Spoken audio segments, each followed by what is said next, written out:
What's up, family? Welcome back to another episode of the Listen Man Show. Can you believe it? We're on episode 18 already. Man, we got a great show in store for you today. We're going to kind of jump on the bandwagon just a small bit. I normally don't do it, but I think you might like the show. And I'm going to be curious to hear what you think about it. So, as always, make sure you hit the thumbs up. Make sure that you subscribe. Make sure that you like. Make sure that you follow. More importantly, make sure that you share.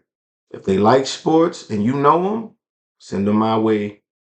We'll take good care of them over here. So this is the Listen Man Show, episode 18. Let's go.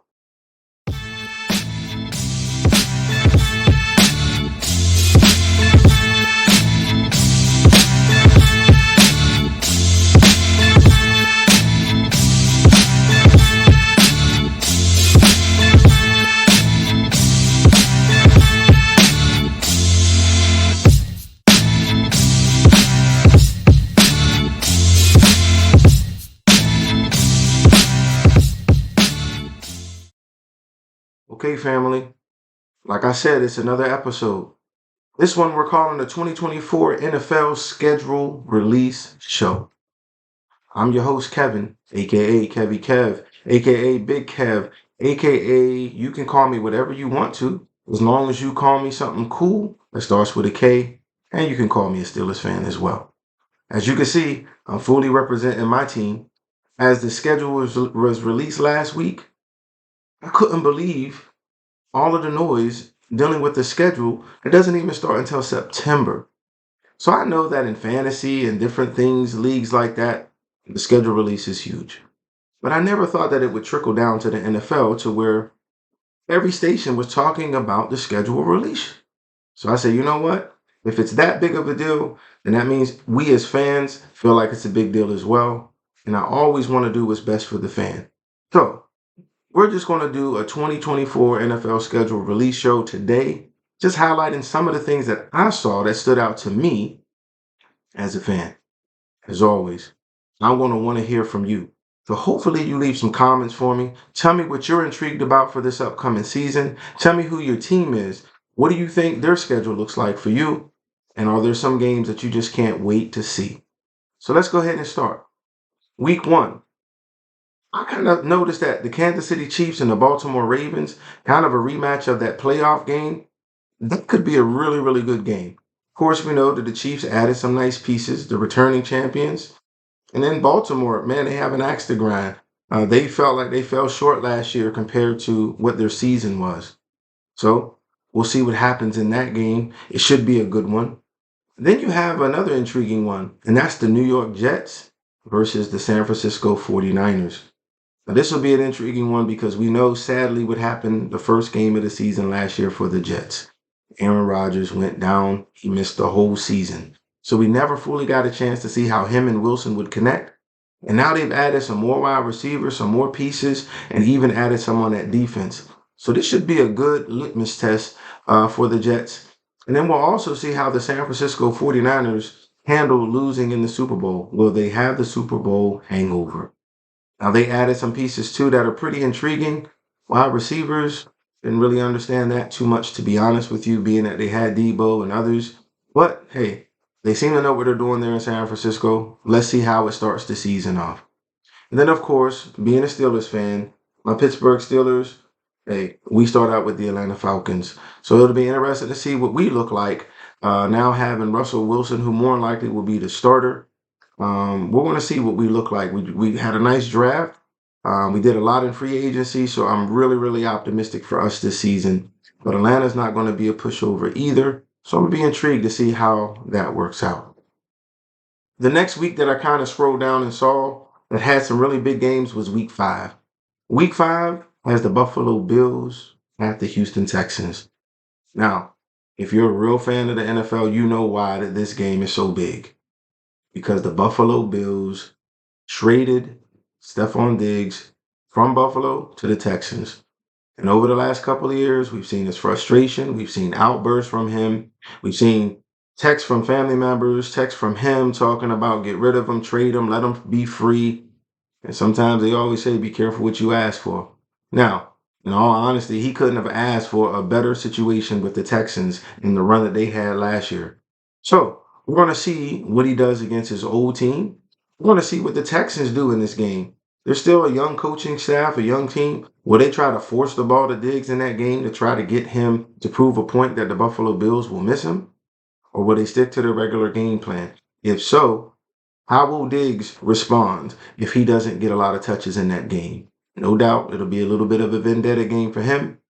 We want to see that he really learned anything from Buffalo. So that is the main game that stood out to me in week 5. The next week, hey, this one I'm going to be honest with you guys. This one is a family rivalry. Okay? Now this one goes way back to the 70s before I was born. It's the Pittsburgh Steelers versus the Las Vegas Raiders. So I'm going to say this one is for my Uncle Greg, who, for some reason, I don't know how this happened, born, raised, lives in Pittsburgh, but is a Raiders fan. I don't know. I have to ask my uncles what happened. Did somehow he fall as a kid and saw black and silver instead of black and gold? I don't know. But that'll be an interesting game for me and him to text each other back and forth. So I'm curious to see how that's going to play out. So I had to circle week 6, the Steelers versus the Raiders. Now, week 7 gets really, really interesting, especially in the NFC, because my boy K and I will definitely be talking during this game because his Eagles are playing the New York Giants. So this is going to be Saquon's return to New York. So again, if you're an NFL fan, you know that Saquon did not get the deal he wanted from New York last year. They signed a quarterback instead of him. He still stayed, said he wanted to be there. They didn't keep him. So he goes to the rival in the Philadelphia Eagles, who need that running game to support their quarterback as well as the passing attack. So we're going to see what happens in that game. Will the crowd boo him or will they cheer him? They really should cheer him for the years that he gave them and the fact that he never wanted to leave. He didn't force himself out. That was the franchise's choice. So outside of that game, that week 7 is a rematch of the Super Bowl. We have the Kansas City Chiefs versus the San Francisco 49ers. Again, 2 of the picks that most people are picking to return to the Super Bowl this year. Even though I think the NFC has gotten a lot stronger, same with the AFC. So it'll be an interesting run. But this will be another test to see where Kansas City is by week 7 and where San Francisco is by week 7, and then collide and see what happens. Now, week 8 is another one that I circled. Now, this is going to be a battle of the young guns. We have the Chicago Bears and Caleb Williams versus the Washington Commanders, who I hate saying that name. Really don't like it. I wish they would come up with a different name for it. Like, I'm just going to call them the Washington team or the team in Washington. I really don't like the T, whatever. But they have Jaden Daniels. So we have 2 of the highest rated quarterbacks in the draft going head to head. So this would be a good matchup because both should have 7 good weeks of reps under the belt in real-time NFL football. So they won't really be new by this point. They should really have the pace of the game. And now we're going to see who's really developing, who really is adapting to the NFL game the best. Doesn't mean one is going to be better than the other long term. I'm hoping for success on both, but it just will be interesting to see these 2 kind of go at it and see how their teams are coming along as both have made significant changes. Let's see if those changes benefited the team. Now, from week 8, we're going to jump all the way to week 12. Now, this is another rematch. Now, this is a rematch of a playoff thriller in the NFC. The San Francisco 49ers versus the Green Bay Packers. Remember that game? Packers had to lead the whole game. And then somewhere along the line, I think they forgot that the games were 48 minutes. It's like they just took their foot off the gas. And then you know what happens in the NFL. The ball tends to bounce in the direction of the team with momentum. And San Francisco, through some breaks, ended up winning that game on their way to the Super Bowl. So you know that that's going to sting for Green Bay, knowing that they had a legitimate shot to make the Super Bowl last year. Of course, they would have had to beat the Lions as well. But the way that they were up on San Francisco, they would have kept that going.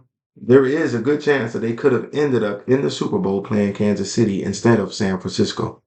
So week 12, we're going to find out just how good Green Bay really is, and we'll again see how San Francisco is progressing.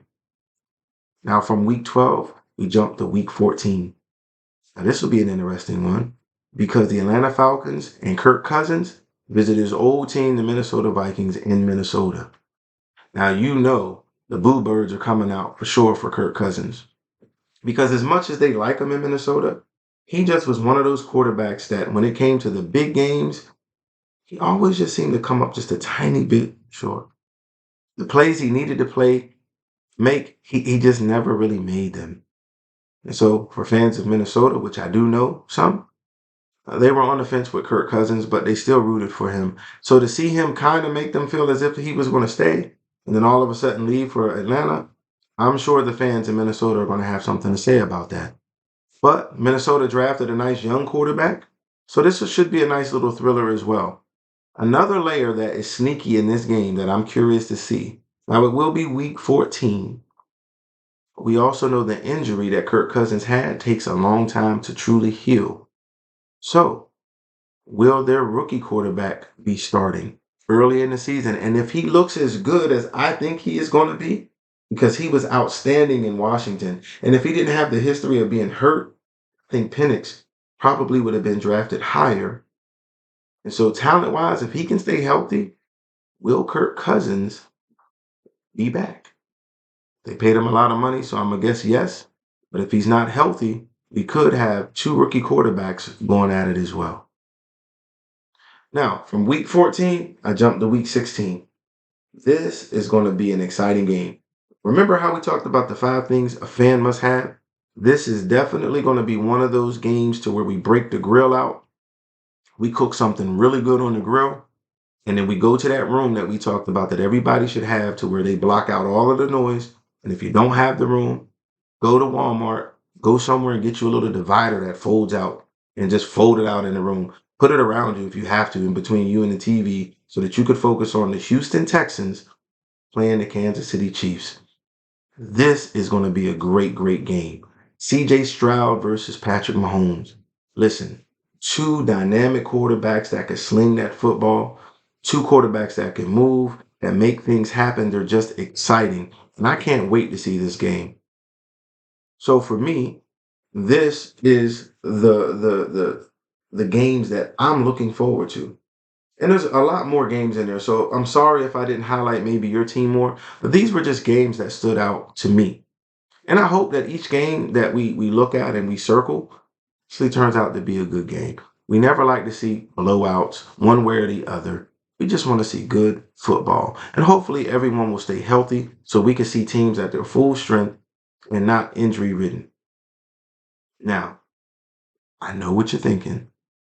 And yes, I'm going to do it. I am going to talk about my Steelers just for a minute. So if you don't want to hear it, hey, you can turn the show off if you want. But it's not what you think. I'm actually a little frustrated. Why? Because as the season ends in week 18, we're going to see so much great football because the NFC East always comes down to the last week. The AFC North always comes down to the last week for one team to take the lead in the division. So as the end of the season comes down, I'm going to be excited about it. But for my Steelers, this 2024 NFL schedule showed me one thing. It showed me something. I don't know what Mike Tomlin did. I don't know what he said or didn't say. I have no idea. But whatever it was, the league office who made this schedule did not like us this year. They didn't. Starting in week 11, look at our stretch. Look at our stretch, family. And you might not like the Steelers, and that's okay. But you tell me if your team had this stretch from week 11 to week 18, tell me how you would feel. You ready?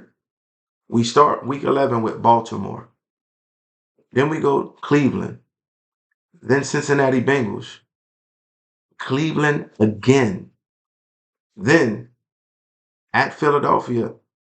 Okay, me and you, We talked about this in one of the first episodes, right? About how we didn't make it the last time. I think we're going to have to come up with something for this one. I'm hoping my Steelers are going to have a much better record than that last year.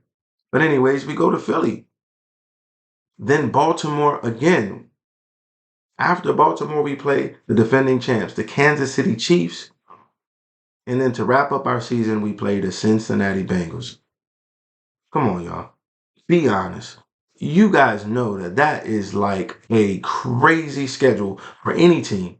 Most don't even play that many good teams throughout the whole season, let alone back to back to back to back to back to back to back to back to back.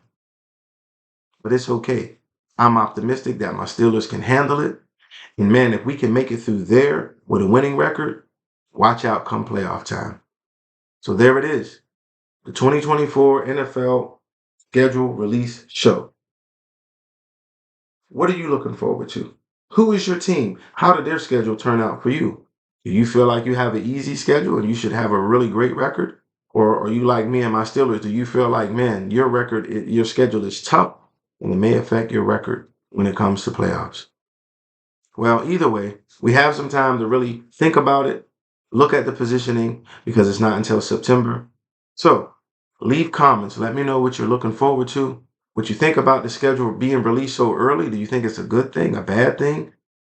I want to hear your thoughts as always. So thank you. Thank you for rocking with your boy Kev. Man, just wanted to touch base with you all. Let's talk about these things as they pop up.